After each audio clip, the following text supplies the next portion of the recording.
Tout matin les perles, bonjour et bon retour. Ou si tu tombes sur cette vidéo qui apparaît sur ton fil, je suis Emma Doshi à son côté et je vous invite à voyager avec moi. Donc tu pourras aller voir que le premier vidéo, la préface, a déjà été publié. Merci, vous êtes une trentaine de personnes qui ont été visionnées, donc ça me fait vraiment chaud au cœur d'entamer ce voyage-là avec vous parce que je me propose de le faire moi aussi.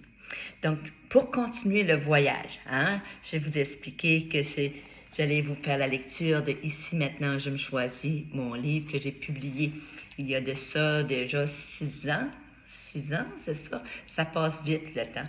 Donc, ce que vous aurez besoin pour la poursuite, si vous voulez faire l'exercice, OK? Quand j'ai écrit ce livre-là, moi, écoute, les inconforts du vent avaient été nombreux et j'étais partie en Italie seule. J'avais besoin de me perdre pour me retrouver. Et au fil des jours, c'est là que j'ai écrit ce livre-là par écriture inspirée. Quand je les ai terminés, les guides ont dit, tu as trouvé ta vague, tu as trouvé ta voix, invite l'autre à trouver la sienne. Étant enseignante de formation, j'aime donner des devoirs. Donc, c'est un exercice d'écriture en même temps, mais pas exhaustif, Tu n'as pas besoin de faire une dissertation de 5-6 pages. À la fin de chacun des chapitres, je vais poser une petite question. Et vous voyez dans le livre, là, dans le livre, ce n'est pas un gros paragraphe à écrire. Donc, à chaque péripétie, chaque chapitre, tu seras invité à te fournir un petit carnet. Le petit carnet, prends un petit carnet que tu n'auras pas besoin pour un bon bout de temps. Parce que tu vas écrire dans ton carnet. Puis à la toute fin, ce qu'on va faire, on va déposer le carnet quelque part, on va l'oublier, on va laisser le temps faire son œuvre et la magie opérer. Et dans 3-4 mois, quand tu auras terminé l'exercice, peu importe à quel moment tu le fais, 3-4 mois après, va chercher ton petit carnet et va voir où t'en es rendu et comment l'univers a matérialisé tes désirs les plus chers. Je vous avertis tout de suite, vous allez avoir de très belles surprises.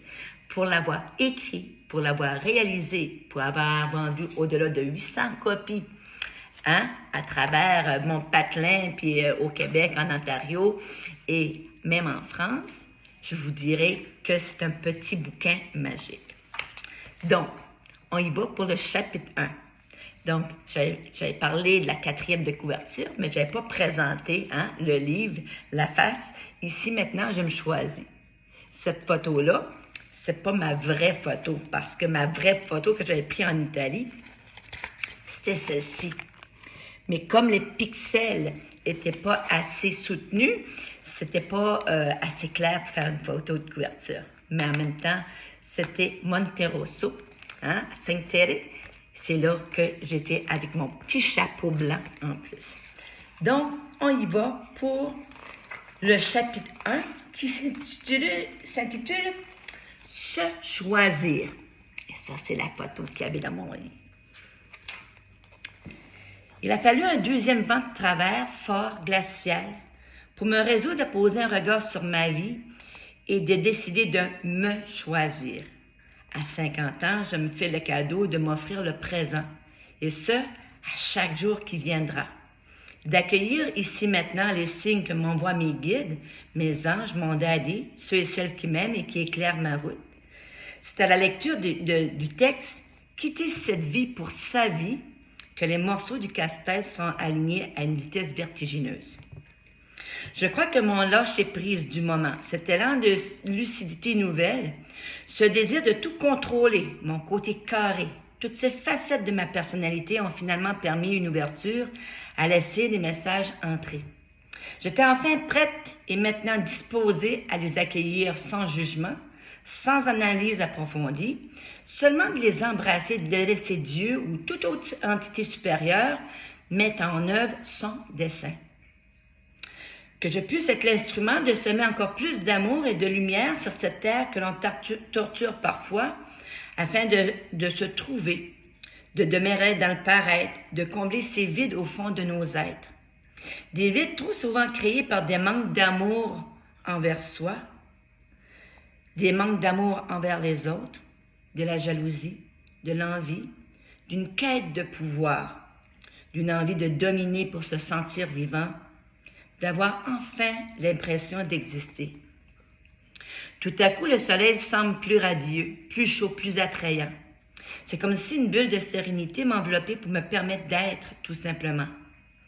Ici et maintenant, je fais le choix conscient d'être la meilleure Melda que la Terre ait portée. Inspirée de la grande dame qui est Antonine Maillet, je laisse glisser mon crayon sur le papier pour vous offrir bien humblement ces apprentissages que la vie a bien voulu me partager. Ce livre se veut la première action de nombreuses qui suivront pour me permettre de rendre accessible et compréhensible cette spiritualité, cette lumière unique, bien vivante et parfois latente en chacun de nous.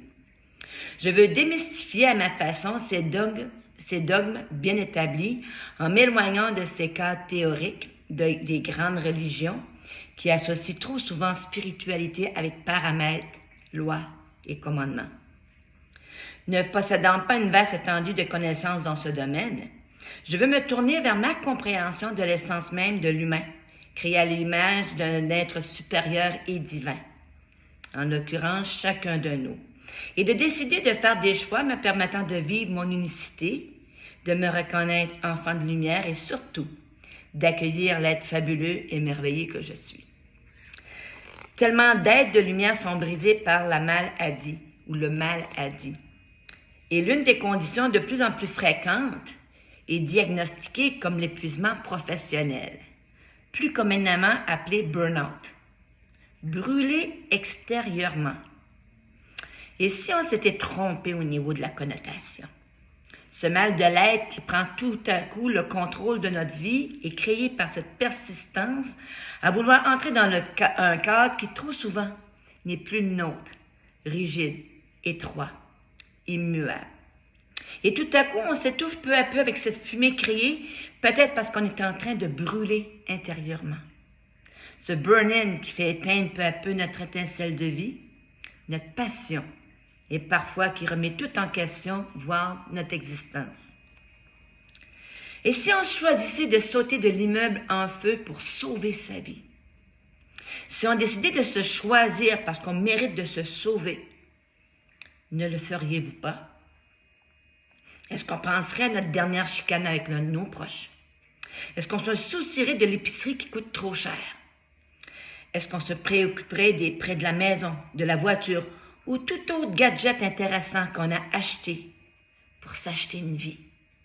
Non, on sauterait tout simplement, car l'urgence de vivre qui s'imprègne en nous, au plus profond de nos tripes, nous confirme que sauter est la meilleure décision à prendre, peu importe ce qui arrivera par la suite. Alors ici et maintenant, je choisis de sauter, de prendre mon envol pour aller vers un chemin de lumière respectueux de qui je suis. Je choisis de faire rayonner ma lumière intérieure tellement fort qu'elle sera réconfortante, chaude, lumineuse, aidante, nourrissante et permettra à toutes ces personnes qui croisent ou croiseront ma route de prendre la décision consciente de se choisir, de les inviter à passer d'un tremplin à l'autre, d'une destination à une autre, d'une dimension à une autre, afin d'ajouter plus de sérénité et d'amour dans leur vie, pour devenir comblés, épanouis et finalement être tout simplement.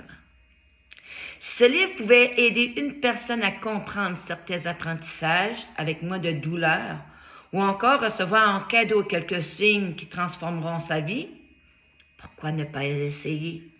Ça t'interpelle aussi? Alors je t'invite à faire le grand saut avec moi en poursuivant la lecture audio de mon cri de cœur. Je serai respectueuse de tes choix, attentionnée et sans jugement. Tu peux sauter des vidéos, choisir de ne pas suivre les chapitres selon leur ordre chronologique ou numérique. Tu as tous les droits. C'est ta vie. Une possibilité à découvrir la personne exceptionnelle que tu es. Bon voyage, amuse-toi et savoure toutes les nouvelles contrées que tu découvriras. Et Je vais vous l'écrire dans la description. Donc, la première étape pour le premier chapitre, le premier devoir, est très simple. Aujourd'hui, ici et maintenant, je me choisis.